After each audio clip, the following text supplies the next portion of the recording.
Hello, friends. Welcome to the Your Project Shepherd podcast. I'm your host, Curtis Lawson, and we are here to teach that every successful construction project has 4 components demonstrated by this simple drawing of a house. The foundation is proper planning. The left wall is your team, the right wall is communication, and the roof is proper execution. Have all 4 of these components in place and your project will succeed. We're here to help professionals and homeowners alike make the best decisions about designing, planning, and building custom homes. If you'd like more information about how Shepherd can help you with your project or business, visit us at yourprojectshepherd.com. And now, here's today's episode. Yeah. Oh, she's ready. We're totally. I'm late and we're late, so we got to get going. The producer's trying to move us along. Hey friends, welcome back to a new episode of the Your Project Shepherd podcast. I am joined today by 3 folks, which are 2 of which look familiar, I'm sure. We got Toner Kersting over here to my left. Hey, everybody. We got Jeremy McFarland from Brick Moon Design across over here. Hello. And a first-timer, we've got Sandro Gonzalez with Aggregate Engineering. Thanks for having me. Thanks for being on, guys. That's Absolutely. I think I got everybody's name right. Oh, and again, Toner Home Performance now, not Toner Home Matters That's anymore. correct. Had the name change last week. Yep.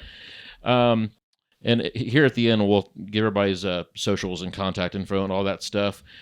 So today, I wanted to talk about something, and this is a phone call that I know Jeremy and I get all the time, and that is, hey, I'm buying this house, or I'm in this old house, and I want to know if I should remodel it, add on, or tear it down. And it's a hard conversation because there's so many different aspects of this, which is why I decided to have you 3 on here today. I mean, you got to approach it from the architecture and kind of what are your limitations, engineering, what can you accomplish, and then performance, like how are you going to make an old house perform like a new house, right? So a lot of different ways that this needs to be approached. So I figured you 3 would be the top experts in Houston to talk about this. Well, great. And we get this call all the time. I know you do. Because someone calls Daily. me, what should I do? I'm like, Almost daily. let me tell you Jeremy, this is Jeremy's phone number. Yeah. And you start there. And it's also kind of a stage gate, right? Like if they're going to be serious about where they would actually be utilized by Sandro or Curtis or myself, they're going to start with architecture, right? That's our entry point. And I know that because you've done this with me personally, you're like, all right, let me see what you got. And what are those initial limitations that you look for? Like when someone says that, what is the first 3 things that you do?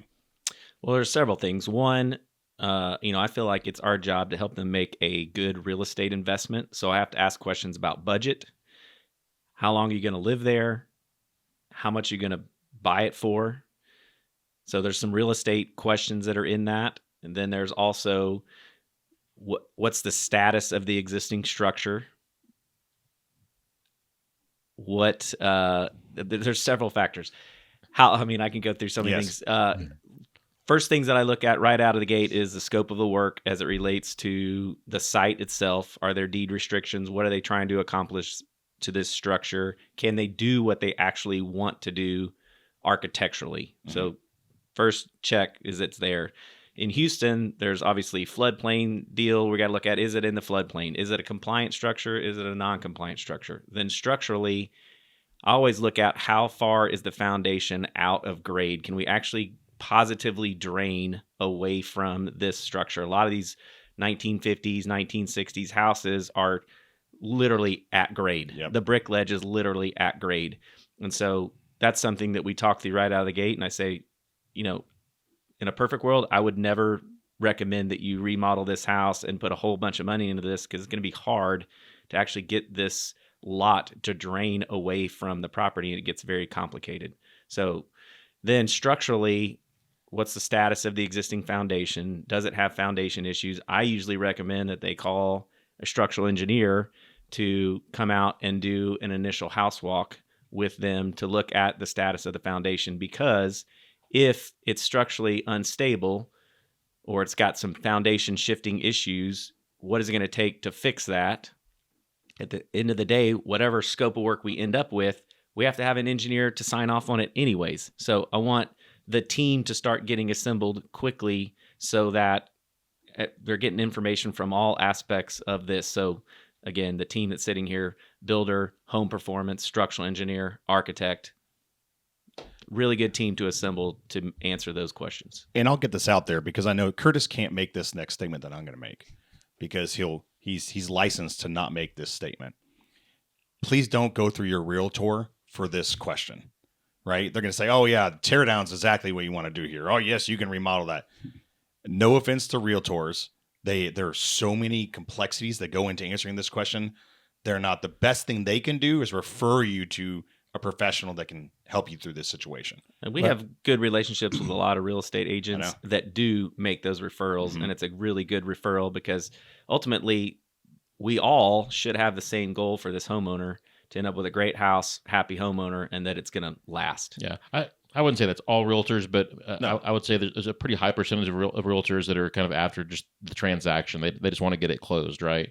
So again, going all the way back to year and a half ago, early on in this podcast, talking about just choosing a realtor who is not just a friend of a friend who has a real estate license, is somebody who's experienced and is in the market.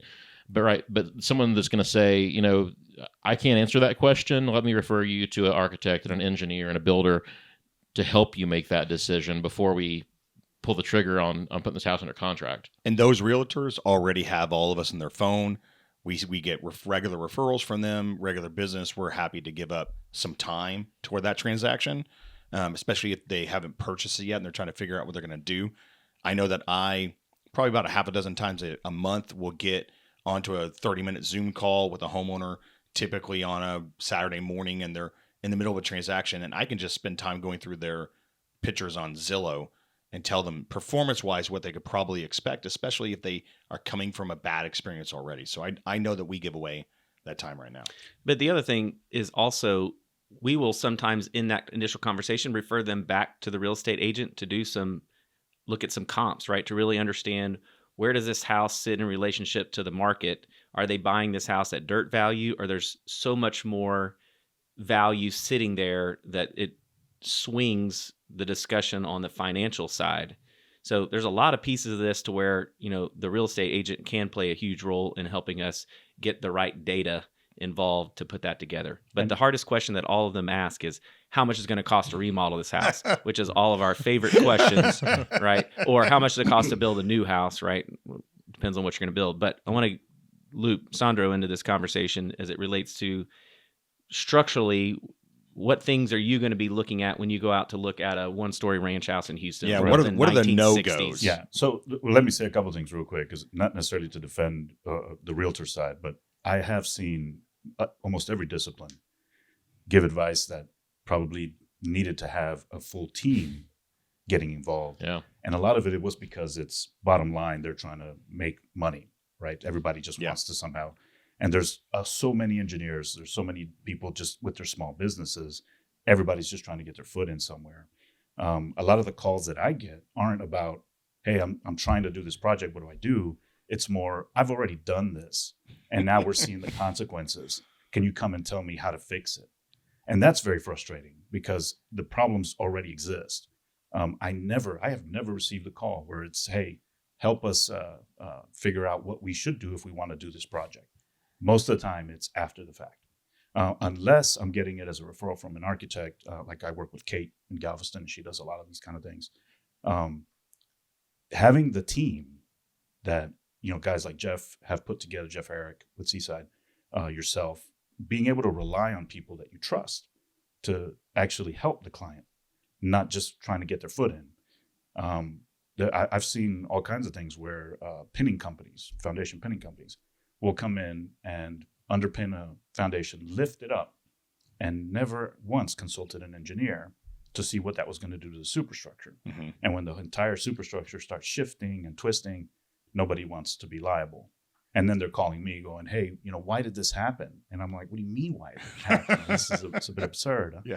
Yeah. So yeah, when you're looking at something, I think the first thing you have to ask is, what's the scope and what's your budget, right? People have to be realistic about what actually has to get done to be able to put yourself where you want to be structurally. I think an engineer is paramount. I think an architect engineer should be working hand in hand because the architect's vision's got to be realized with the bones underneath it. And a lot of architects know, you already know a lot of what needs to happen.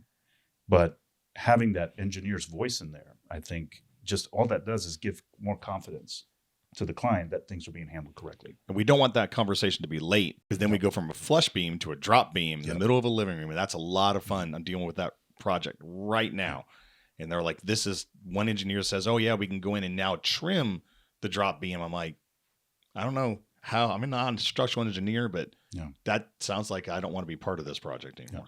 So one of the conversations that we've had a lot is people who want to put a second story on a one-story ranch house, and so we have to say, all right, let's get the engineer out there to look at it. Let's examine the grade beams that are there. Let's examine the structure and make sure that you're okay with putting that second floor on there. Yeah. I mean, it could be how level is the foundation, but generally a foundation that's not level can be corrected unless there's big cracks in the slab or whatever. But was that house built with a 24-inch grade beam or something smaller, and can it support the weight of that second story? Yeah, that's the biggest challenge most of the time. Is a lot of homes weren't properly engineered even before. Some of these were built with fly by night people or whatever the case may be.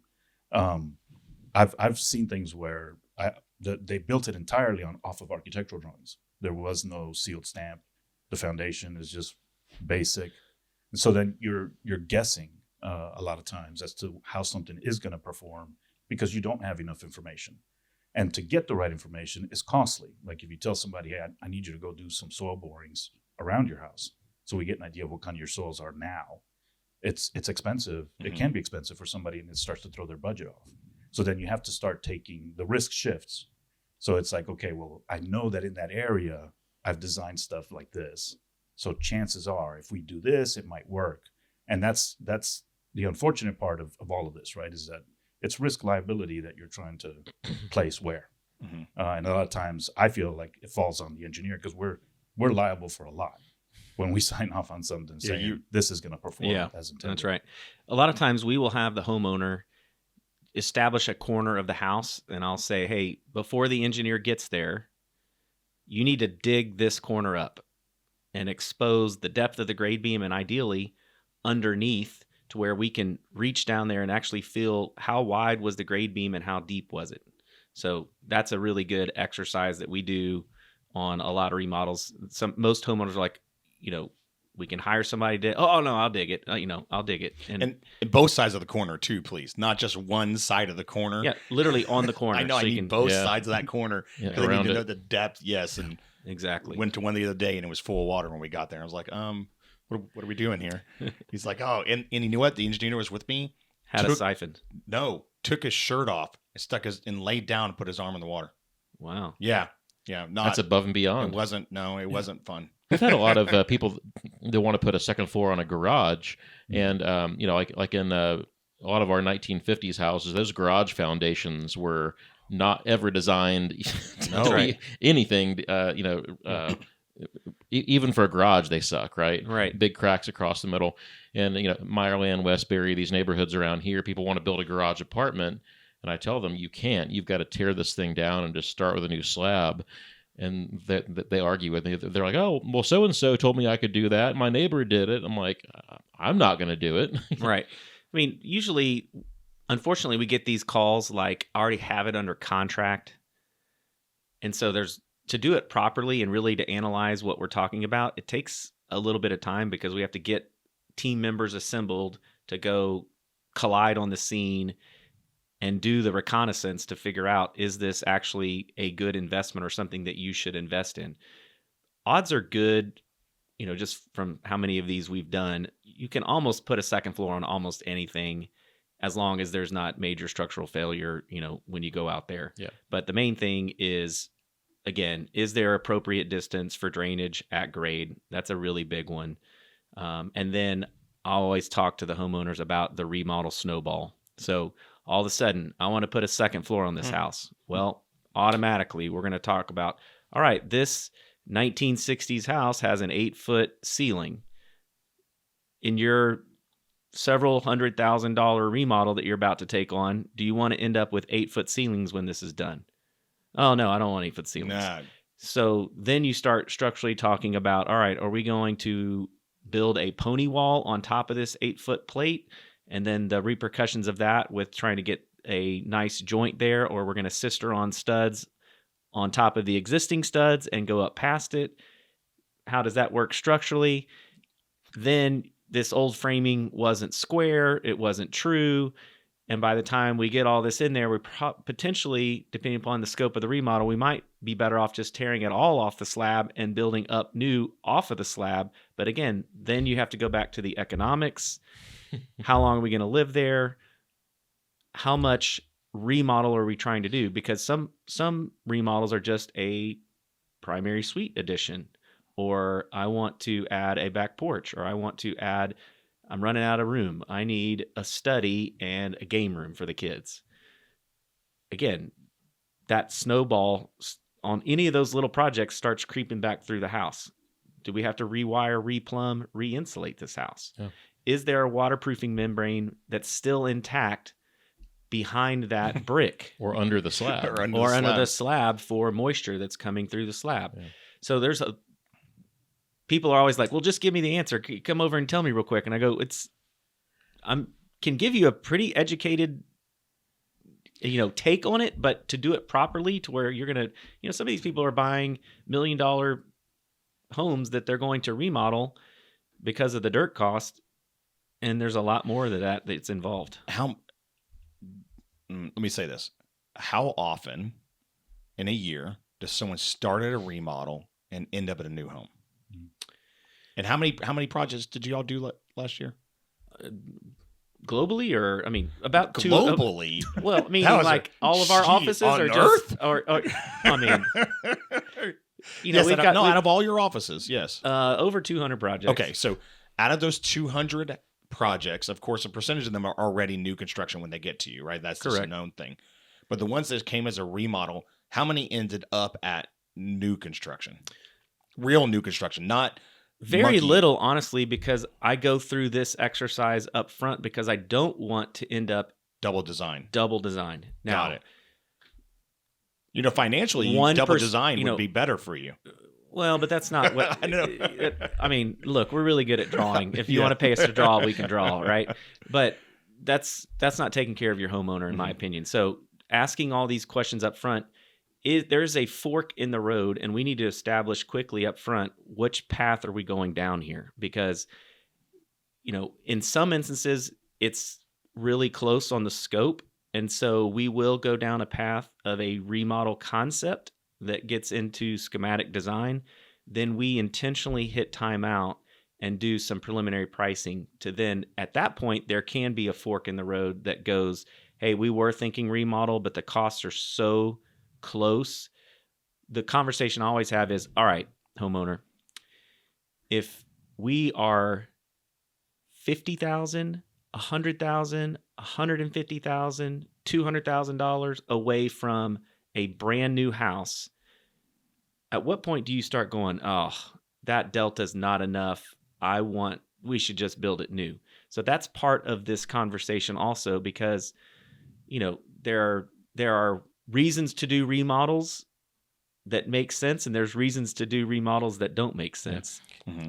A lot of this is experience on our part too, right? Like, we're all getting older, right? Yeah. So we've been doing this for a while. Speak for yourself, Curtis. We've been doing this for a while. I'm getting older. You're not, but 10 years ago we were working together, right? I think we both, I can think of 3 or 4 projects that we did together where they were remodels, and at the end of the project, we're like, we should have just told these people to tear this thing down. Well, sometimes you don't know that till the end, right? Well, sometimes, but I think that as we've gotten older, more experienced, also, we're more confident in just telling the homeowner, this is dumb, don't do this, right? Yes. Whereas when I was younger and I was like, oh, yes, we can do that, yes, right? Yeah. There's a different perspective now because we have time, right, of multiple projects where we've written the book of, let's go way down this path to end up going a totally different direction. Let's skip that step because, homeowner, we're going to save you money long term. I've already done this. I've already gone that path. Let's not do it again. Let me show you the 3 novels of that decision. Here they are. Yeah. And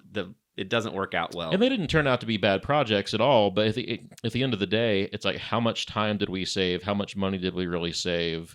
and how many headaches did we create by having to work with that existing structure, And knowing that a remodeled structure or added onto structure is still a compromised structure. So there's going to be things that we're not going to be able to manage. At least that's from my side of things. New construction is control, remodel is acceptance of performance deficiencies and working with them. I think about this kind of like buying an old car. Before we came on, Tone and I were talking about this old 1980s Land Cruiser that I have. That the more I get into this thing, the more I wished that I had like taken a whole different direction from the very beginning. It's like I bought it, we just sandblasted the paint, and now we're finding all this Bondo and all these big rust holes, and it needs all this new mechanical stuff. And I'm like, man, I never should have gotten into this project, right? So it's kind of the same thing with a house. It's like we'll design a remodel, and then we start tearing it apart to do the project, and we're like, oh, well, that's toast, that's toast, that's toast. Well, we should have just tore this thing down. Right. How often do you normally see the homeowner go or have to go beyond their budget? I'm guessing most of the time. I mean, I think we do a pretty good job scoping these things out. The one project in particular that I'm thinking of that Jeremy and I and Toner did a couple of years ago on Evers Park, we got into that thing, had a great plan, but we got in and the foundation was way more out of whack than we thought. We ended up, our plan was to keep over half the walls in the house, but we got into it and we ended up tearing all the walls down, reframing the whole thing because it was so out. And even doing that, the foundation was so out of whack, we never got a really great result on the framing. I mean, it was pretty good, but it was nothing like it could have been had we just started from scratch. Yeah. And that was a big change order because we got in there and we're like, man, this framing's just. We told the homeowner, we can keep this. It's not going to look right. We should just rip it off and redo it. And they're like, yes, do that. Yeah, I think it's important only because anybody that's thinking about doing something like this, I think they should be aware that you need to have a certain float in your budget. If you're coming in with a hard budget, then you're running risks of not being able to complete the project fully or having which is why inconsistencies through it. I think in many cases the engineer comes in too late to these projects. We believe that we know, or not we, but other people believe they know what's going to happen. They believe they're going to open up this span. They're going to get this new beam in here. And it's not the case, right? The sooner we can get that team in there, the better. And I do know that engineers themselves tend to be really, really busy. In fact, when I saw you, Sandro's on an expert project, his first expert project with me. Yes, that's right. And that was a brand new structure and kind of disappointing, really disappointing. But we need, if he had been earlier in this process, and I don't know how they even got through this one house that you did the work on, we wouldn't be here now. But I think that engineers get really, really busy. And I had this conversation with you, and I was like, hey, when are you going to get to the point that I don't get to see you at these houses anymore? And I hope that's never the case. And my feeling is your personality, that's not the case, right? Because there are those that are good with picking up the pieces, and there are those that want to avoid it. And your perspective on the pieces is good. So the sooner we can get in, the sooner the better for that, especially when you're talking about tear down or not tear down. And you're down on the south side of town, so you're already going to be more familiar with those windstorm requirements and all those other constraints that Jeremy spoke about, right? The lot location is such a big part of this. What flood, windstorm, height requirements. Remember going through height requirements stuff, Jeremy? Yeah, I mean, it's everybody says, "Oh, it's the same." It's no, it's not. These things are very site specific, so we have to really look at where does this thing sit? What's the governing authority? Are there any other, HOAs, ARCs, city permit? What city is it in? What city is it in? And it takes a little bit of time so I get those calls, and my office always says, all right, we have to ask you a bunch of questions before we can even have an intelligent conversation. So we ask for a lot of information for the homeowner to send us stuff. Well, a lot of times they're just, looking at MLS. I see this house that I'm interested in. And I'm like, well, I mean, I can give you some advice based on that. But for us to really, truly give you sound advice, we're going to have to get some information. And so it takes time. So send us these things, like, is there an existing survey that we can look at? Do you have the most current set of deed restrictions? What permit authority is it? So that we can do some due diligence up front so that I can then get on a phone call that could eventually lead to a site visit. But I come to the table, all of us come to the table equipped to have intelligent conversation about giving them advice on a real estate purchase. Yeah. And I think that's good karma, right? That almost always comes back. That's right. In some form or function. Or you get paid back in the fact that that deal falls apart before you ever get into it, and then it falls apart, and then you have a challenge with it. I would say, based on those restrictions, though, if you took a structure in the historic, let's just call out the Heights, right? Mm-hmm. Historic district.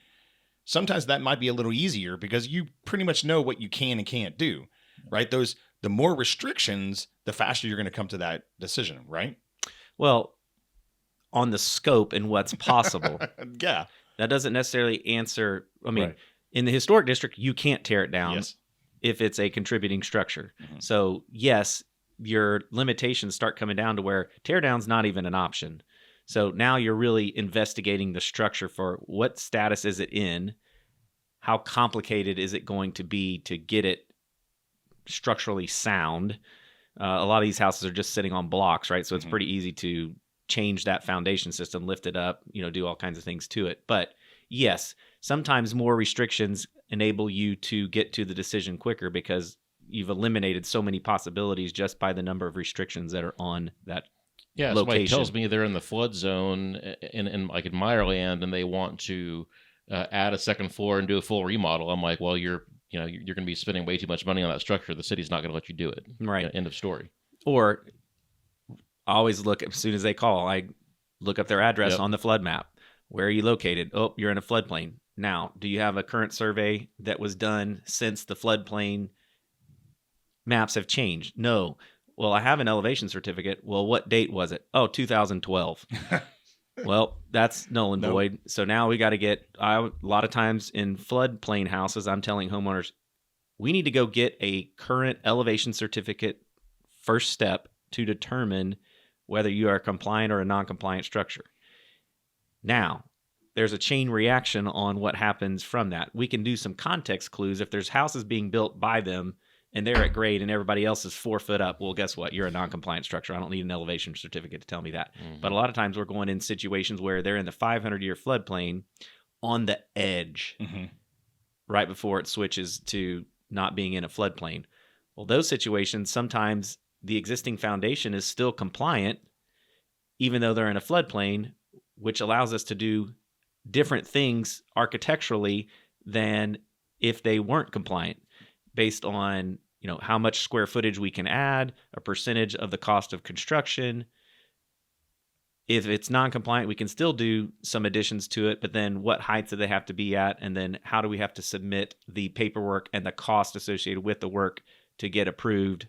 And so there's just so many things. But if they're going to stay in that house for another 10 to 15 years, do they want to be the lowest house?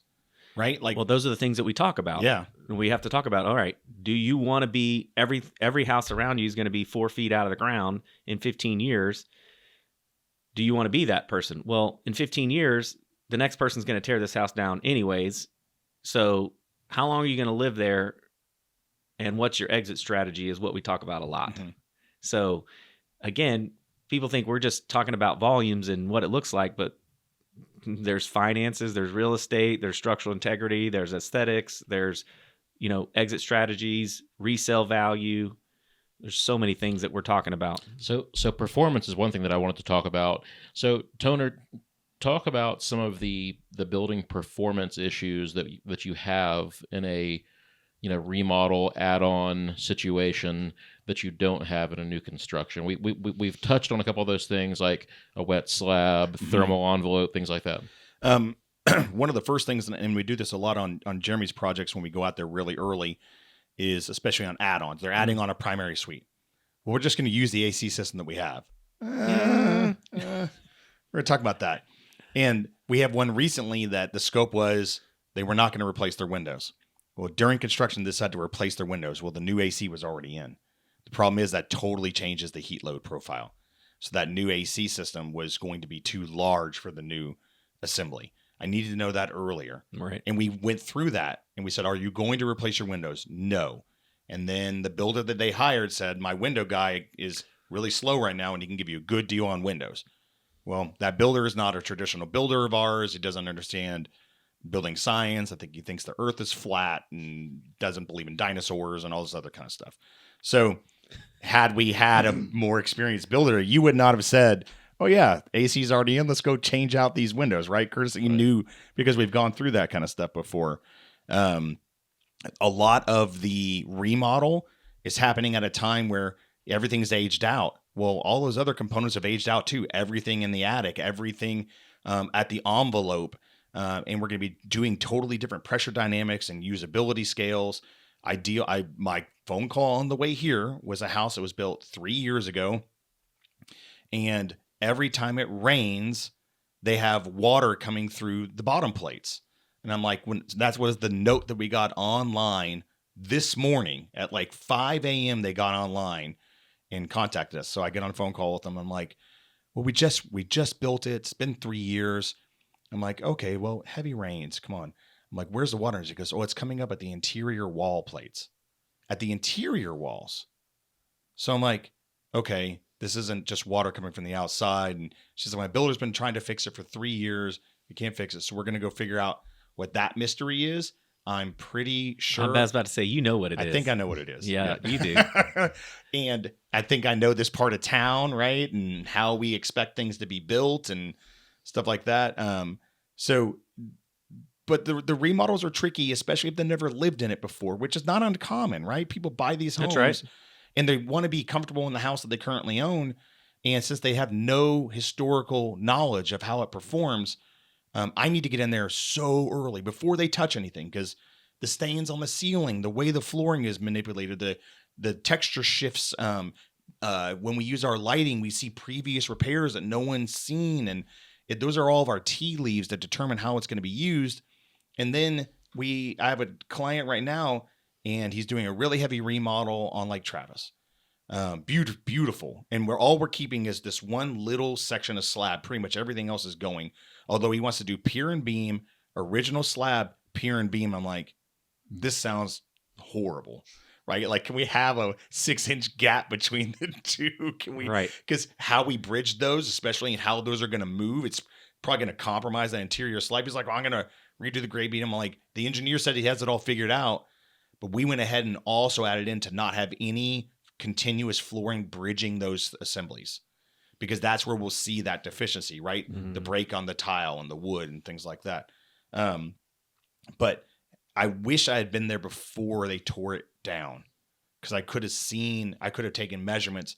But he said, I have to sleep at 66 degrees. That's what I sleep at in Houston. I'm like, if you sleep at 66 degrees in Houston, then you have the wettest bedroom in all of Houston. So he swore, and he wanted me to write it into the contract. And I was like, okay, before we do that, I want to go to your existing structure and see how you're living. So we left what we call hobos, these little meters that sit there inside the house and record live all the psychometrics. He says he's sleeping at 68 degrees. He's actually sleeping at 71 degrees. It's just his thermostat's in the hallway. He's setting it to 66 degrees and never gets below 71. So I kind of had to reset that guy's image of that, because that would make a big difference on this new structure. And that's a new home. And his walls were wet, by the way, behind some wallpaper that we had to deal with. So right. We need to know what the existing structure's original performance dynamic was, what it was as a 1970s mod, right? Or a 1950s English Tudor. I need to know how has it been modified by previous owners. And then I need to say, okay, what portion of this is going to be left? A ton of it or just a little bit? Because that's my lowest common denominator.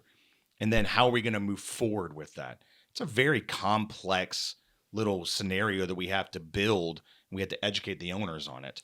And it can be done. There's going to be compromise, but there's also compromise on new construction too. Let's be honest with you. New construction is not perfect. New construction has more capabilities. Things are easier, but it's absolutely not perfect. We just need to get in there as early as we can. I love to bump into Sandro when we're doing this and all this stuff gets figured out. And, gutting the interior is great, but I really love if we can ever take the opportunity to take down cladding, taking down brick, taking down siding. That's beautiful. Yeah, so we had kind of a tale of two sisters a few years ago. In fact, they're a referral from Jeremy. I don't know if you remember this. I'm not going to say names, but great clients. One sister, we did and so both sisters, we did a second floor addition in Briar Grove Park. Mm-hmm.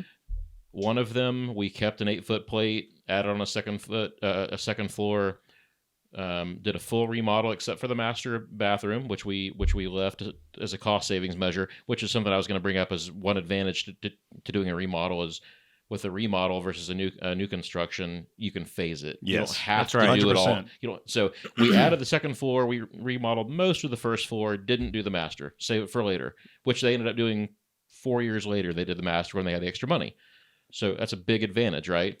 So on them, again, kept the 8-foot plate, added the second floor, didn't remove the brick, kept the, I think there was a tar paper behind the brick that we ended up supplementing and adding some foam board in the stud bays. The other sister, we raised the plate to 9 feet, added the second floor. Much more heavier remodel. Full gut and remodel, took all the brick off the house, Yep. put OSB on, that was a pre-zip R. Yeah, R era. Yep. Did OSB with a house rack. Anyway, two totally different approaches for two sisters, but it was a budget concern, right? The first one it was still expensive. It was a $450,000 project. The other one was a $800,000 Right. project, right? Different budget expectations, different priorities, but I think performance-wise, the sister where we were able to remove all the masonry, that house performs a lot better. It's a lot drier than the other You structure. got to deal at the envelope level. Well, yes, which and is we key. put the siding back on with a capillary break in front of it. It wasn't just siding directly on the walls, and even the WRB, and we had different types of weep configurations. So most definitely we addressed that, and that house will have better resilience, especially around bulk moisture. We also got a better HVAC. I had to use some of the old HVAC in the first house. Yeah. All new AC in the second house.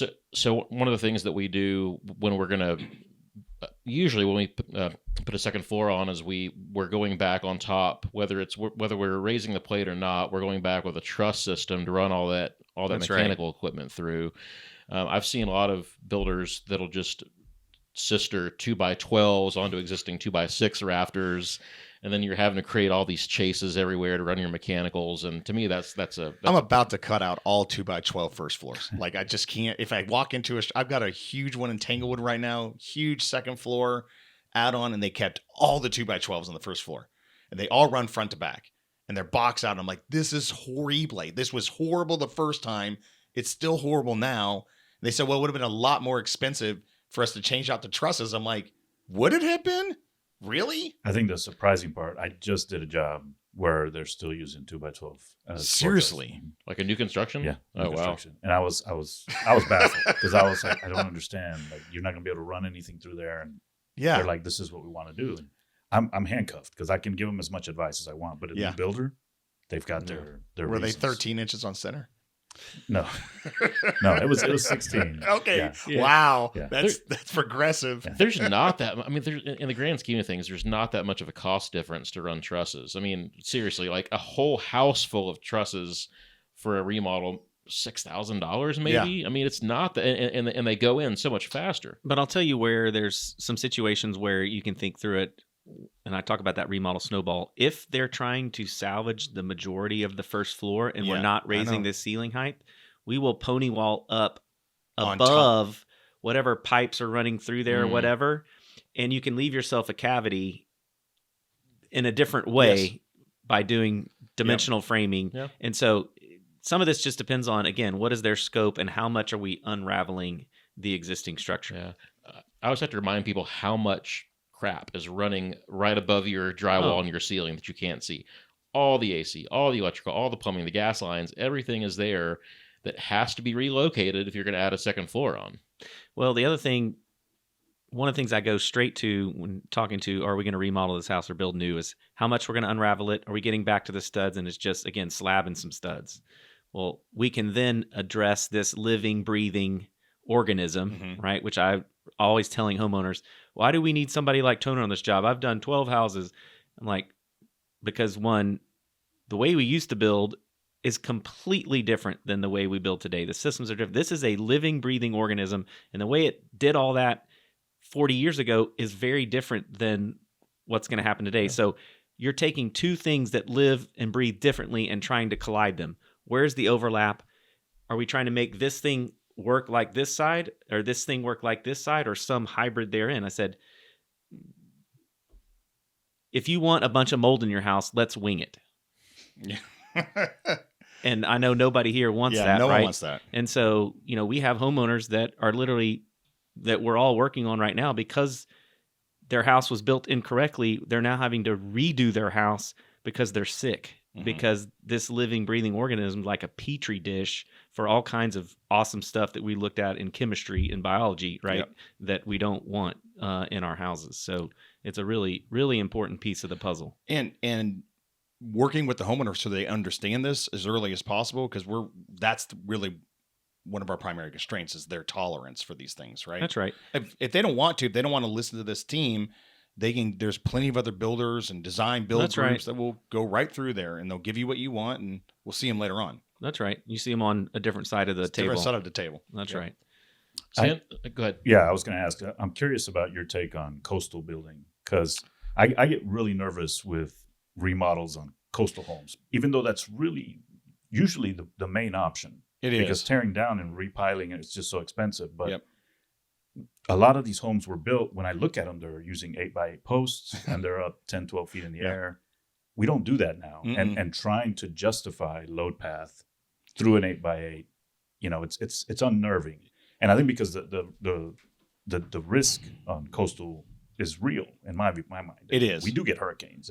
Almost every homeowner is real. Yeah. So it's and for example, Texas Department of Insurance, if there's a remodel and they just change one side of the house. Yeah. I have to justify the shear wall, the lateral support in that section only. Yes. I'm no longer responsible for the rest of it, but it makes no sense. Well, because when I do an analysis, you have to look at the house functioning as a unit. It gets worse. Yes. So I'm like, I don't know how this would ever work in a real situation where something failed. How am I liable for? Where does my liability actually end on something like that? Right? Well, the good thing for you in liability is basically what you drew, right? So, and that's why I tell all structural engineers that if you are not designing the whole house, do not reflect the whole house on your plans. Right. Only what you're going to keep your cut sheets really, really tight, because it does get confusing. But I have a structure on Pirates Beach, other side, off-row, on a canal, and they added on a primary suite and exposed all that wall. So I have all new shear walls. I have all new glass. So my wind load dynamics is totally shifted, but it's primarily on only the windward side of the structure. 8x8 posts, a million of them, like tons of 8x8 posts holding this house up. They went through about a month and a half ago. We had about 50 mile an hour winds. It blew 4 houses down over on Point West. Get a phone call from them, and he's like, all of my posts on the leeward side of my structure are cracked. That's because the new side is a sail. Right. And it stopped the wind. So it sheared off the 8x8 posts on the opposite side. So he is a construction defect attorney, and he's like, should I ask TDLR to pay for this, because their only revision of one side of the house? I'm like, okay. I hear what you're saying, but TDR can't require you to redo the entire structure. It's really confusing, but I think that engineers especially, and I totally appreciate that you had this conversation, primarily because you and I live down there and work down there, right? So we can't run away from these conversations. We do need to explain to our clients that when you modify only one part, it can compromise another. Same thing with foundation repairs, right? You go fix the grade beam on the right side of the house. What happens 2 years later? You're cracking on the left side of the house. Yeah. So, because that does a seesaw effect. Hopefully that's not super prevalent. But I think we have to use our experience. And when we're addressing that, maybe we need to talk about beefing up some of those posts. Yeah. That gets difficult to do. It's very difficult to do. And then we can't tear down in Pirates. No. So, but that's where I think, getting the team involved early, right, to where Sandro can come out there and look at it. And intuit into what are these decisions, what is the impact of these decisions going to be on the structure, so that when you're setting up the budget expectations for this project, hey, we need to address another wall, in the XYZ plane. I got to make all of this work together, even though we're only touching this left-hand side. How are we getting to that? So that should increase the budget on the house to enable us to go do some other things so that you can get the structural integrity that you're looking for. Sandro, on old structures, what's your opinion on the strength of old lumber versus the strength of new lumber? Yeah, so it depends on the lumber, but some old lumber is actually quite strong. They're just being manufactured differently now. Old growth wood, right? Right, it's old growth wood. So but at the same time, I've been in a lot of structures where the old 2x4s are so dry they're brittle. It's like you can just barely push on them and they crack. Yeah, so it depends. It is going to depend on the material. But the problem is it's hard to know what you're working with sometimes. So when you're splicing on new material, you're having to look at sort of a composite behavior and try to predict. So a lot of times it's easier to just assume that you're only relying on new material and try to disregard a lot of what's old, because there's just a lot of nuance to how, and to be honest, like we don't do finite element analysis on residential. We don't do that. finite element analysis? Yeah, you got to slow down for toner. FEA. FEM. Oh, FEM. Yeah. Okay. Oh, sorry, FEA. You're right. FEA. Sorry. Yeah. So, FEA. FEA. Yeah. I just want to say that with so much confidence that everyone, it just makes me seem. You didn't do FEA on this? FEA? Yeah. Seriously? Come on. I've always wanted to, by the way. I've always thought it'd be amazing to see how Tell a me home functions. what you mean by that. Define that for us. Yeah. So in offshore, for example, the programs that they use, they will input an entire vessel, the entire structure into a modeling program. And that modeling program analyzes every square, smallest that you want. So it's analyzing every bit of that metal that's on there. And so it'll show you, and you'll see all these gradients of high stress areas. And they'll go down to a very small point, like you have a very high stress area at that corner. So it starts to let you know where you need to reinforce or how to balance things out until you get a behavior that's acceptable. Being able to look at a structure, it's one thing to look at something like this and know this is a hard table and it functions, right? But if I start pushing here, what's happening to the stress on the table?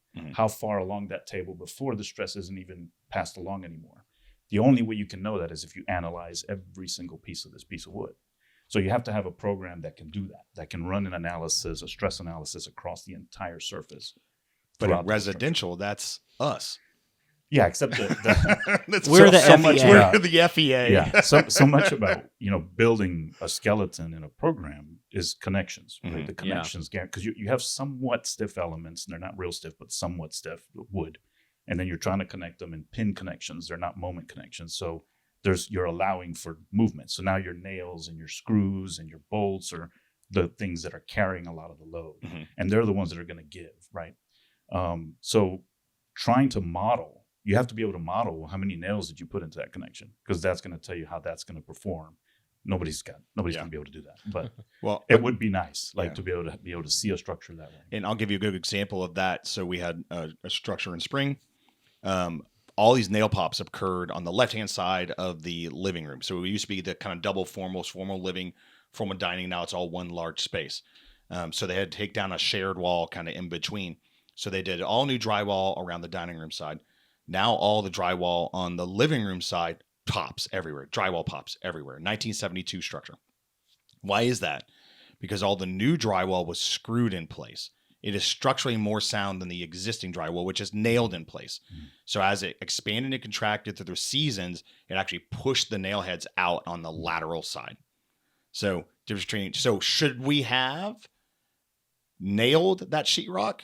Yes. We should have nailed the sheetrock instead of screwing the sheetrock in this remodel situation. To match it. Yeah. And that's not really a structural engineering thing. That's kind of a performance thing, but we understand that from working with our structural engineers and learning about lateral loads and shifting points and things like that. So, and just flat out experience. Now I know that. Now you guys all know that. Jeez, I shouldn't give away all my secrets. Yeah. Right? Well, FEA. Little FEA on this thing. So, but really good point. I mean, that the whole conversation you just had on this shows how much thought has to go into this. Yeah. And it's done relatively quickly, right? You also have a gut. We all kind of go with our guts in a lot of these things and push our clients towards it. And well, that gut is that gray hair that we all are experiencing right now, right? I mean, we've got some, boots on the ground experience that says, hey, we've seen this situation several times. This is what this is probably going to lead to. So let's just go ahead and talk about that. One of the other things that we get into in remodels when you start talking about how far the remodel snowball is going to go through the project is, you just start talking about windows. Well, are we replacing all the windows in this house? Well, let's talk about what replacement window means versus a new window with a true nailing fin. And what is the exterior cladding on this house? And to get it installed properly, what needs to happen? Well, it's an all brick house, 1965 ranch house in Spring Valley. It's all brick, 8-foot plates, and I want to put all new windows in it. Well, how long are you going to live there? Well, if this is a short-term solution, are you worried about your liability or the next person's liability? Well, just mine. Well, if you're going to live here 2 to 5 years, fine. We can do replacement windows. Yeah, that's right. We can do replacement windows. But is that the right solution? If this is your long-term solution, we need to take some of this exterior cladding off, put a real window in there so that we can get it in there. And, oh, by the way, I've done so many of these. By the time we get the brick off, the old tar paper is disintegrated. So now we don't have a waterproofing membrane on this house. So now what? Well, to do it right, we need to take all the brick off and do it. Well, I'll just tell my own personal experience on my own house, right? I bought a 1-story ranch house, all brick, and I remodeled it, add a second floor. Turned out great. Toner ahead of time said, I didn't even know that was a remodel, right? I forgot that it was a remodel. Yeah, which is that's what somebody should say about your house when it's done remodeling, right? I thought it was a new build.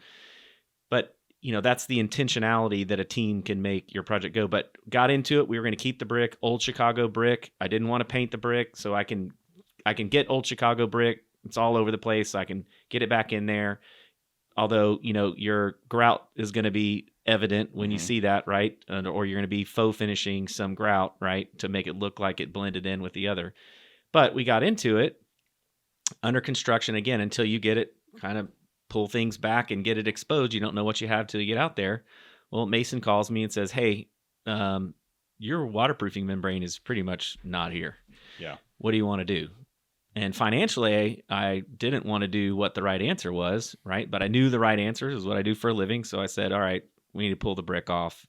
So we pulled all the brick off. And then being the male that I am that wanted to save money, I said, well, let's stack the brick. We'll use the brick, right? We'll put the brick back. So they very cleanly took all the brick off. Mortar off. Me and my boys went out and stacked it on pallets, right? So that, it, put my boys to work, right?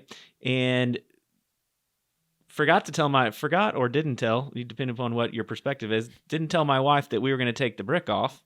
She drives by the house and says, hey, the brick's off the house. I hate that brick. So not only did we pay to have the brick taken off very cleanly, and she didn't like this old Chicago? Oh, no, she didn't want that old Chicago brick. So then, and I love my wife, and the house looks way better, so it was the right decision. But financially, I wanted to put that brick back on there. So anyway, it worked out, but I spent more money than where's the brick at? Well, I sold the brick back, right? You did? To okay. The brickyard, yeah. The brickyard. By the way, for 5 cents on the dollar or whatever, right? You pay like 80 cents a brick for it if you go buy it. Yeah. So why are we still have this old? Why have we not run out of old Chicago brick? Like true, I guess a lot of it is not true old Chicago brick from the Chicago fire. That's right. My house I was raised in had that, and we had like picture nails and stuff from the buildings being demolished. I don't know if there's a brand that says this is actually old Chicago or not, or if it just looks like old Chicago. I don't know, FEA.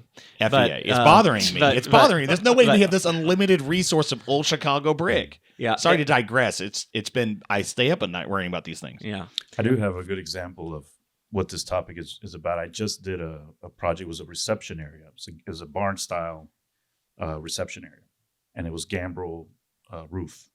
And the ceiling was the same shape. It was a gambrel, so it's got multiple slopes, right? This is the one where they came in and underpinned it and lifted it up 3 inches, and the wall, one side, bowed out 6 inches at the top. So it started to rotate. And she put bracing up to stop that. It was already out? No, it was normal. So then they came and jacked up the foundation. Afterwards. And over time, it started doing this. Gotcha. So she came out, put this bracing up there. That's when I got called out. I'm looking at the construction of this thing. It was never, in my mind, it's not an engineered structure. It's got a single, it's a 40-foot long reception area. It's got a single 2x10 that's spliced as the ridge. And the only thing, seriously, and I mean, essentially, you could set up cards and they'll stand up. Yeah, cards will stay there. Yeah, and the rest of it was just the rafters connecting from that, to other rafters with individual connections. It wasn't like they were connected across or anything. It was just down. Yeah. So you have a very, very basic skeleton that when you move it, it's just gonna do this cattywampus thing. So she went through insurance and all this stuff. And the insurance company sent an engineer out, and their engineer said, you can just push the wall back up. Oh. And I was like, I don't understand this. Like, I mean, I understand what's happening, but I guess I don't understand the thinking, right? I had to write an entire report about why you can't do that, why it's not smart to do that. She came to me and said, but could I do it? She's like, what would happen if I did? I was like, so much is going to move. Like, it's just going to, you would, I mean, I was like, conceivably, you could do this, but you don't want to. I was like, I think, this thing wasn't structurally built correctly in the first place. Yeah. I'm like, I think you need to have trusses. Ultimately, she went with the trusses because I'm like, it's a guaranteed load path that we know exactly where things are going. Rebuild that wall. Like, don't risk having something like this. But she was also considering selling. So she's like, I don't know how much I want to put into this if we're going to get rid of the building anyway. And I'm thinking, yeah, but why would you want to pass on something that's not structurally sound? In my mind, it's just, it works differently because I understand that there's financial reasons and liability reasons and all these other things. But from a structural standpoint, I always want to do what's going to work because I'm like, I get concerned. I'm like, well, I mean, anything can stand up, right? But what's your tolerance for discomfort when something starts to move too much, right? Are you going to start blaming too many people because, are you okay with? And so that's what I was trying to evoke to her is, hey, you need to consider all these things if you're just going to do that. Yeah. Right. Is you're I don't know how much business you could lose if people are concerned about the way things look. Like, I don't know if that matters, all that kind of stuff. I'm still amazed at some of our Wild Wild West projects where there is no permit authority and the builders out there saying, we don't need a structural engineer. And I'm thinking, why? Why would you want to do that? IRC doesn't require it. I know, right. But what kind of, that just shows me the perspective of the individuals that we're working with to say. I mean, things, you can build things. I mean, a lot of framers know how to build things. They've been building things forever. You see structures down in Mexico and other countries, and they're there. Yeah. And that works when we live in a different society where it's not litigious. Right. And that's what I was going to get at. Where we live today. Yeah. It depends on the tolerance of the There's people. law in Mexico. You just don't want to deal with it. Like, it's not the type of law you come back from. So that's Border Patrol. It's a whole different conversation. That is a...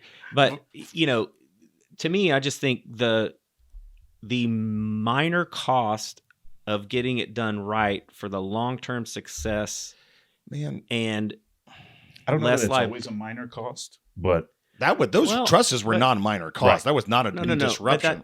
But I'm talking about really mainly new construction where somebody's like, I'll just use, my framer. And I go, yeah, they're smart, intelligent people.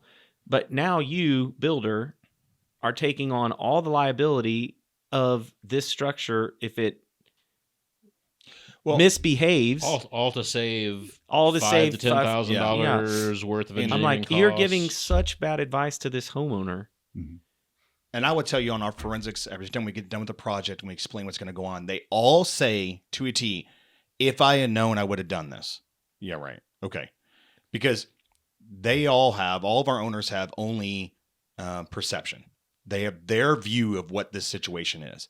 They hire all of us for our perspective, right? We see everyone else's experiences. We bring perspective or perception.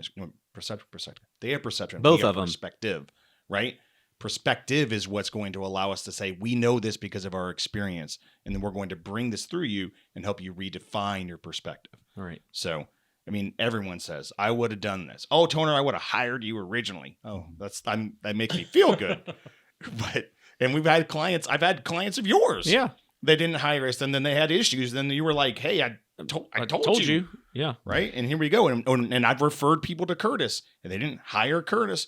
And then they come back in, and the whole time I'm sitting there with the builder trying to explain basic building science. I'm like, damn, I wish they had hired Curtis, because this is taking a lot of freaking time. Yeah. Right.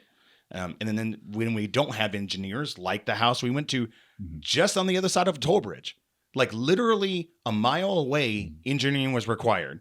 This house is in a windstorm environment, and it's like the guy was asleep at the wheel or non-existent. So, and no inspections. Yeah. I have a pair of lithium batteries on the ground on a beach house. And I turned to the owner and I said, hey, what's your BFE? He's like, what do you mean? I'm like, your base flood elevation. He goes, oh, it's like I'm at it. And I'm like, we're under that. No, this is your driveway. This is the ocean floor. This is not that. I'm like, and I turned him like, why did the solar guy put your lithium batteries on the ground? I said, let's walk out here. We walk around. The electric meter is 7 feet higher than the lithium batteries. I'm like, in the event of a hurricane, you will be cooking redfish under your house with a torch. So it is not going to work. That's more effective fishing, by the way. More effective fishing. They will just come straight to the top. You just net them. They come back alive. You can keep them fresh. That's right. It's really good fishing. Right. It's like the world's largest induction cooktop at that point. So, but it's amazing. And we're going to have a very sensitive conversation with them about the reality of their situation. But of course that was a new construction, so that should have been easier, right? And it's not. So. All right. Well, let's just do a few quick takeaways. Actually, let's just run down like some pros and cons real quick of new construction versus remodel. So let's just say you've got, all things are equal. You've got a house where you're going to either add a second story onto it and remodel it, or you're going to tear it down and build new, right? So pros of doing a remodel. One thing that we haven't touched on a lot is taxes. Maybe tax benefits. Maybe that's always a question mark. It's like is the tax assessor really going to devalue?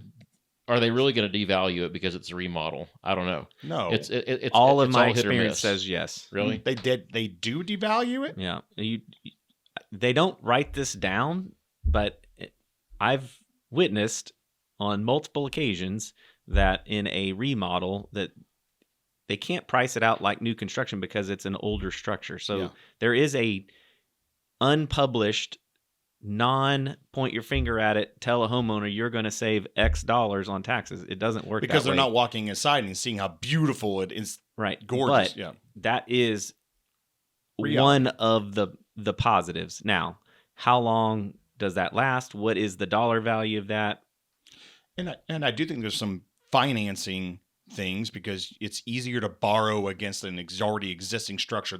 Just the ease of getting that money on a remodel is sometimes easier than a new construction, especially where you're tearing down, you still own the lot, and then you have but comps are easier on new build than they are on remodels. Correct. Yeah, absolutely. And then there's like the speed of permitting. So I think I mentioned this earlier. You can go out and get a remodel second floor addition permit as long as you're not in the floodplain way faster than you can go out and get a new construction permit. Depending upon the city. Right. Well, right. let's look at all the house flippers. How do they do it? They just have repair permits. That's They right. actually don't go through. They do nothing. By the fact that most cities allow you to do these massive, what are technically massive remodels on repair permits is ridiculous. Well, they're not supposed to, but They do it. But they Again, do it, right? yeah. Yeah. So some speed of permitting. The big one that I tell people is the speed of project start, right? So you can start a remodel way quicker. Like we could start doing interior demolition and things like that, maybe even before you've got have plans, everything finalized, right? But again, there's the speed of permitting, which helps your project start time. But also you're not waiting sometimes as long for financing to go through. You're not having to go through the like month and a half ish process of tearing the house down, getting all the utilities disconnected.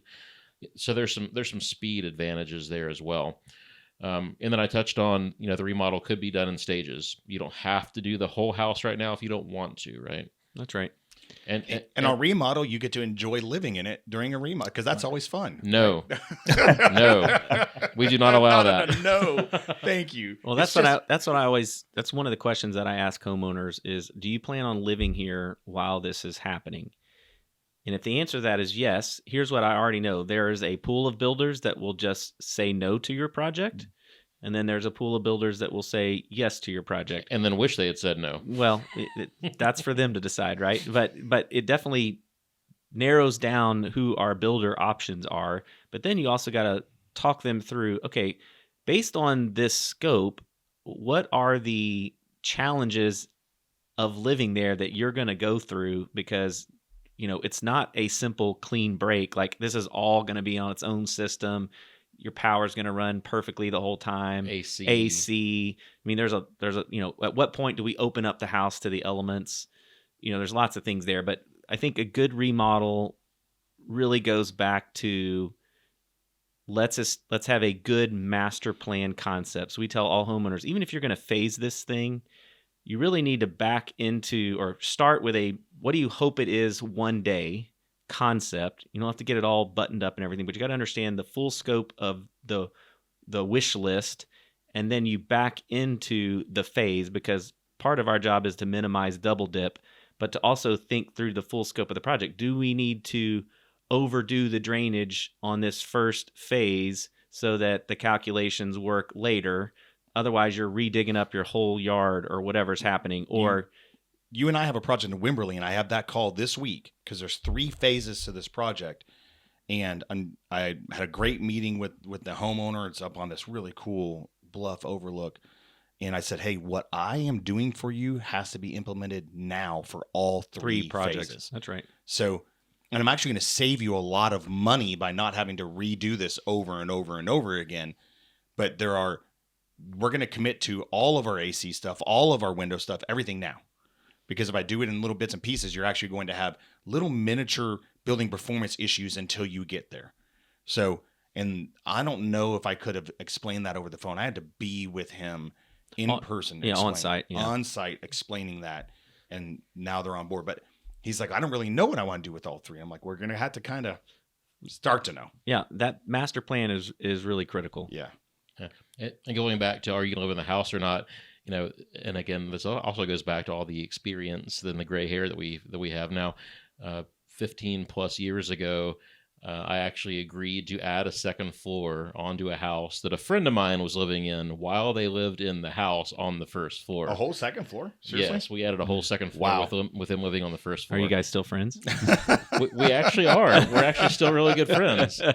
They were very gracious, but that was a disaster. I mean, it turned out fine, but super complicated. Trying to shift them around, keep utilities on while we added a second floor, it was insane. Yeah. Would never do that again. Yeah. So we're going through your list of pros and cons.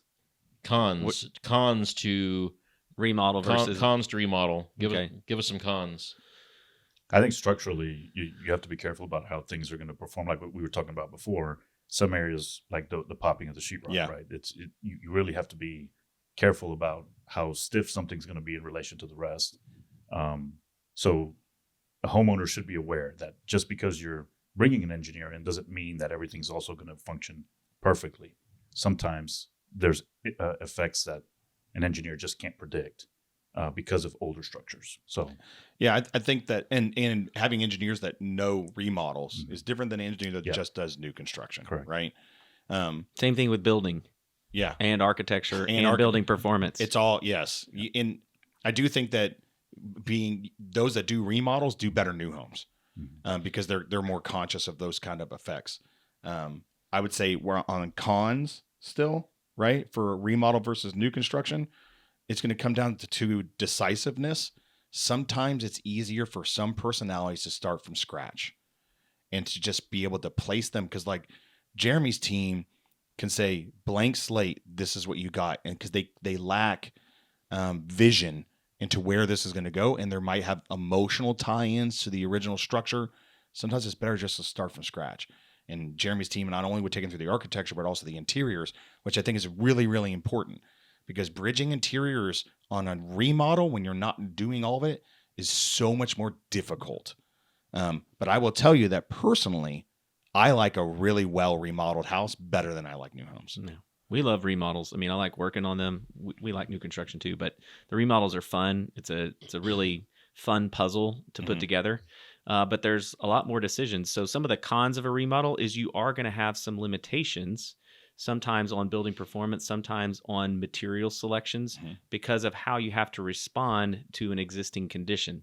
Getting floors to level out. What kind of, is it a wet slab? What are we doing with that wet slab? What materials can we put on that flooring system that aren't going to have a problem later?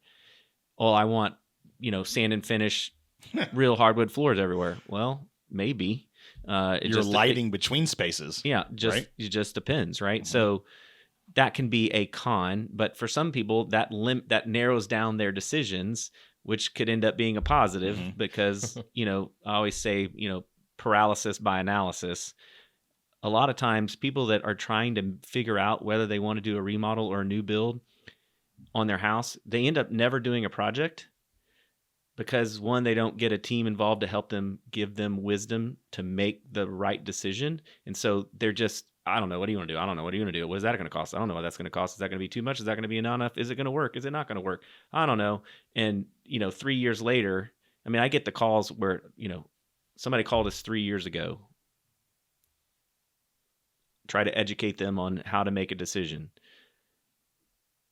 They don't do anything. 3 years later, they call, okay, we're ready now. Why are you ready now? Yeah. Well, we're still in the same place, sitting there wondering what we're supposed to do. And I said, okay, I'm going to tell you the exact same things. We're going to have to put something on paper conceptually to go determine what the right path is. And it's going to take the same team that we were talking about. We got to do the same analysis, but has your budget changed? Well, yeah, now we have a different budget. Okay. What, did you add a zero to it or 2 zeros? What dynamic has changed here that would enable this project to be a different kind of project? And I think a lot of people are everybody wants to save money, right? I mean, I don't meet any homeowner really that's like, I want to spend the most on everything and I don't care what it costs.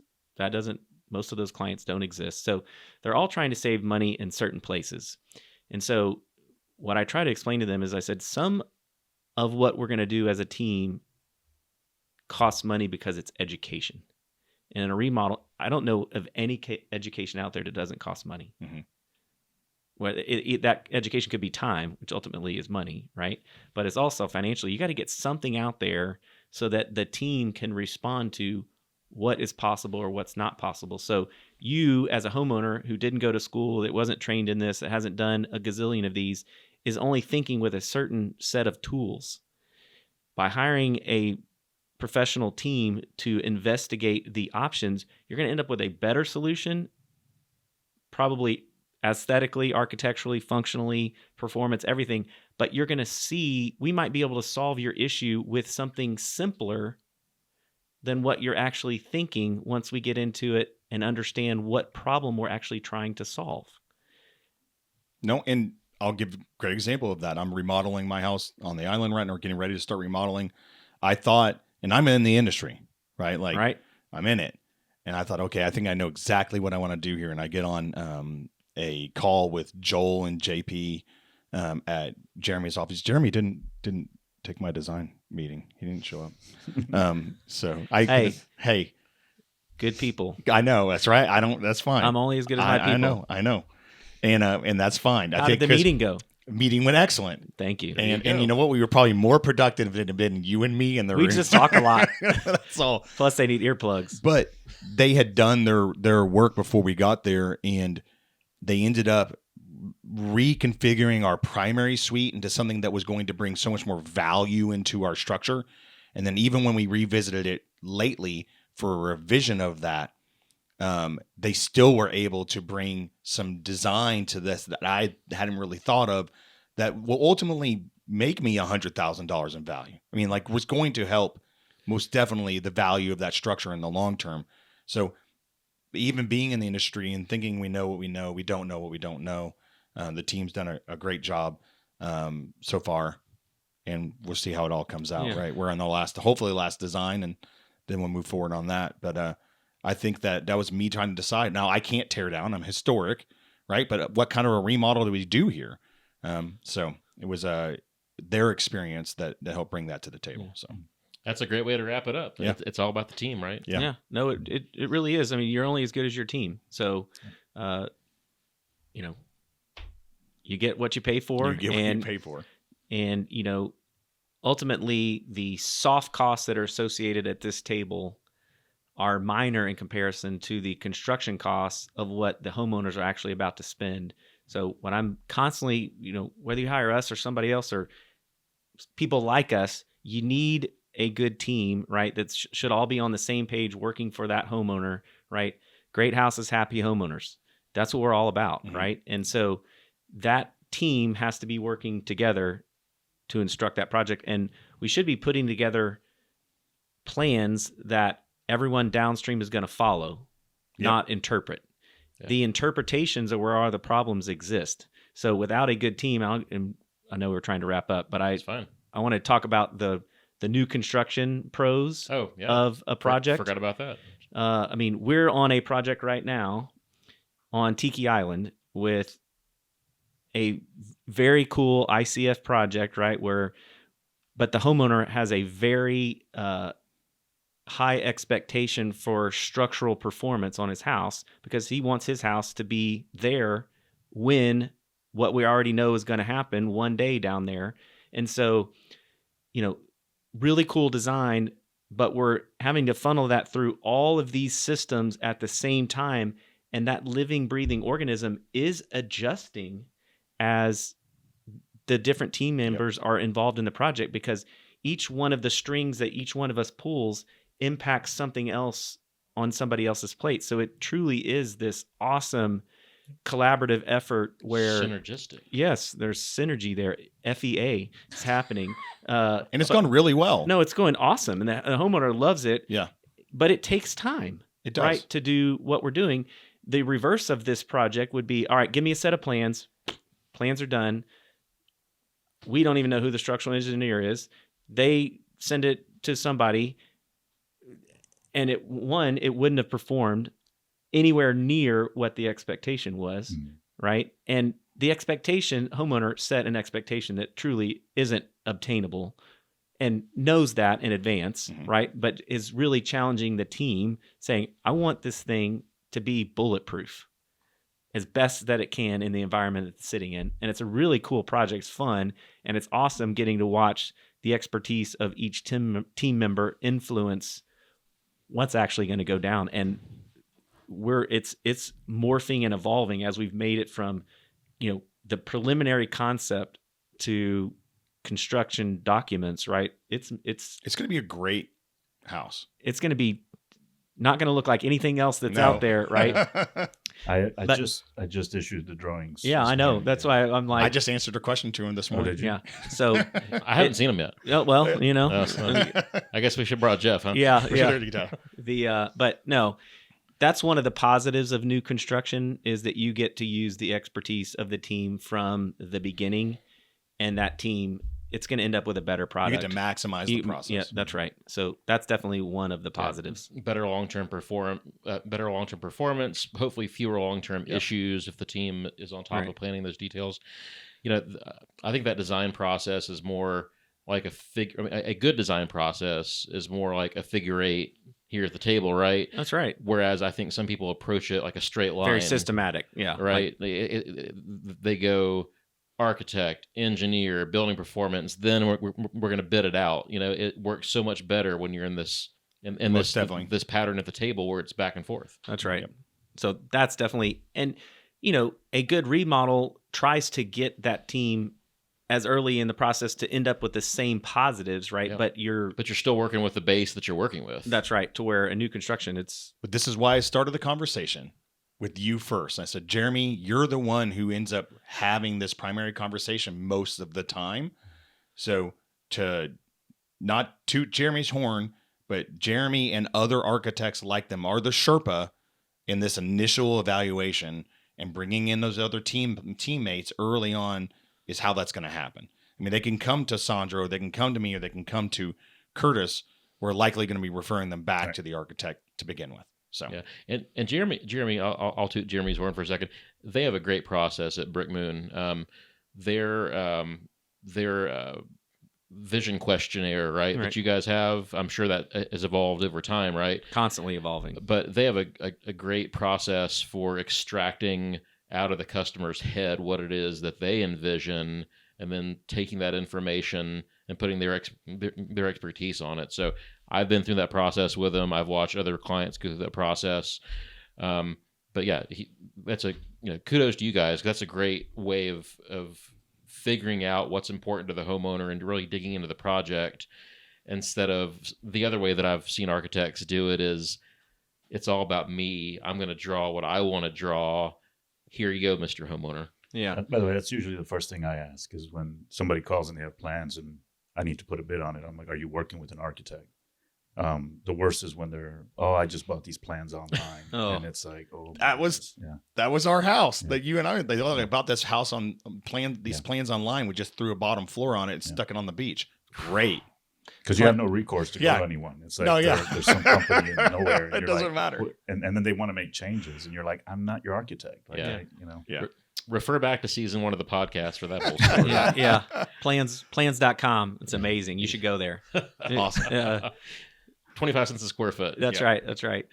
All right, guys. Well, thank you so much for being here today. I really appreciate all you guys. Let's give a quick rundown of how to contact you guys. We'll post all this in the show notes and on the stuff on social media and all that stuff. But Sandro, how do people reach you? Yeah, my email is sandro@aggregate-eng.com. I don't currently have a website. My company's new, relatively new. So I'm still working through some of that. But they can reach me at my email or my phone number, 281-773-3742. And Sandro was with another engineering firm here in town for a long time, kind of ran that, and then started his own thing, I think when the other owner passed away, right? Correct. That's right. Yeah, so he's been doing this for a long time here in the area, but he's kind of fresh on his own. So we're excited to watch him grow. Yeah, I'm glad you said that, because what you just said made it sound like you just started doing this. No, he's not doing it. I've been doing it for almost 20 years. He's been doing it a long time, so I want to reinforce his expertise and what's going on there. Absolutely.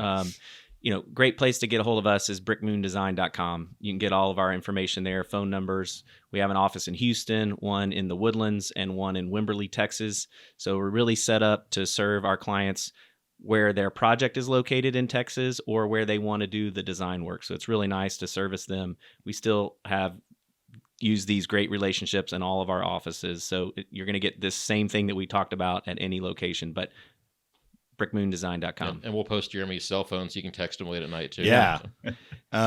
This is not, we've been doing this a long time, and I'm not going to give you my cell phone and my email address on this podcast. So I love you, Sandro, but brickmoondesign.com. That's okay. I'll post it. And the other thing to that is we're architecture and interiors. So it's really hard to separate architecture and interiors. They really go together. It makes for a very intentional project. So check us out. Yep. Of course, Toner Home Performance now instead of Toner Home Matters. TonerHP.com. I can tell you the whole story how I had to fight for that. TonerHewlettPackard.com. That's right. It was an old HP guy that I had to fight for my site. We changed on April 1st. But we also opened our office in Dallas and Austin in December of last year. So I spent a lot of time, especially in the hill country in Dallas, locations personally. Best way to get hold of us is through our website, like Jeremy, www.tonerhp.com. Just submit there. I end up doing one of my owner goals is to do as many of the original intakes as I can personally. So when I leave here, I actually have an hour drive and I have 4 15-minute original intakes on schedule. So I like to hear it. I like to know the story. We have great teammates like Jeremy does that take the ball and run with it. But I like to at least see the ball and have that conversation because I never know the complexities that comes across our phone call. We should do some Toner Home Performance intake calls on live on the air. Live on the air. That would be an entire trip. Honestly, if you took an intake on any one of our calls, it would have probably answered everything that we talked about today, because you have to pretty much go through it on the intake, at least conceptually, right out of the gate. Yeah. I actually record all my intakes. I should take some and get permission to go through them, because it's amazing. It is a lot of Groundhog Day. It's the same thing over and over. And I'm sure yours are, and yours are, and yours are. So all I know is one of the other episodes that I was on, you guys gave me a hard time by saying www Brick Moon Design. Do you still have to say www? I don't think you do. I don't know. Kind of shows his age. I think it shows you're an old dude if you're saying www. I'm surprised he didn't say HTTPS / You're going to throw me under the bus right now on that? Where's the love? Just because I'm... He just said like 4 W's. I know. So www. I question myself even saying it. It was I know we don't have it was to a say good that. question. You don't have to say that. I don't have to say that. Yeah. So, but I got some online grief for doing that. At least I didn't say that Toner HP has to be in all caps, because that's not true either. Who's the old man now, I Toner? know, right? I want you guys to look at the cameras really Who close. has the most gray and hair? look who has the most gray hair, because these old dogs are calling this dog old. So that's right. All right. And of course, we're yourprojectshepherd.com for Shepherd Construction Advisors, or I'll put the rare plug-in for Crafted, which I don't usually do, but craftedhome.com if you want to talk building or remodeling with us. So you can reach out to any of us to get started on your project. Any of us can loop in the rest of the team. So we hope that you'll reach out to us, whether it's building a new house or a remodel. So again, thank you guys. Thank you for having us as usual, and very accommodating. Yes. Love it. All right. We'll see you guys next time. Thanks a lot. You were with Matt? I was with Matt. Seller. That's right. I was with Matt, and I went www. And they all just... Oh, no. They were like, yeah, I'm not doing that again. If you found us helpful and enjoyed listening, please support us by liking and subscribing here on your podcast platform, and also join us on our YouTube channel. We want to continue to bring you high-quality content and expert guests, and your support truly helps us to continue this journey. If you have any questions for me or my guests, or any feedback for us, you can email us at podcast@yourprojectshepherd.com. Thanks again.